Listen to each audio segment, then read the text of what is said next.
самые теплые чувства в адрес братского народа Казахстана. На самом деле то, что сказал Никонов, это никакая не оговорка. Он не ошибся. Они на самом деле так думают.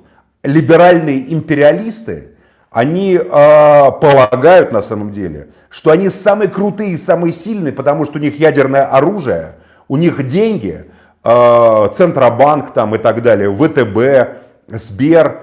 И у них, как говорится, вооруженные силы, которыми они так сильно кичатся. И которые, на самом деле, как правильно сказал Невзоров, вся цена того металлолома, который ходит по Красной площади 9 мая, показана была в Баку, когда эти переданные, проданные армянам танки провезли через центр Баку. Это не мои слова, это слова Невзорова. И вот Никонов, то, что сказал, это не ошибка в его словах. Он сейчас оправдывается, говорит, я считаю казахстанский и так далее. Это человек очень умный. Он внук Вячеслава Молотова. Вячеслав Михайлович Молотов, один из создателей Советского Союза, воспитал Вячеслава Никонова. Достаточно я говорю. Это на самом деле Никонов озвучивает то, что ему позволяют озвучить. На самом деле они так считают, это повторяет мнение Путина о том, что казахи никогда не имели государственности, мол, была Орда, что государственность им дала Россия.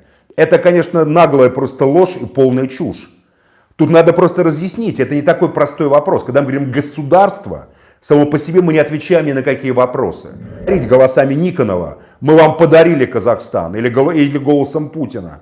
Это, дескать, у вас не было государства, мы вам его дали. Что вы знаете об этом государстве? Что вы знаете о степных традициях? Ничего не знают. Они не хотят даже ничего об этом знать. Так, по донатам.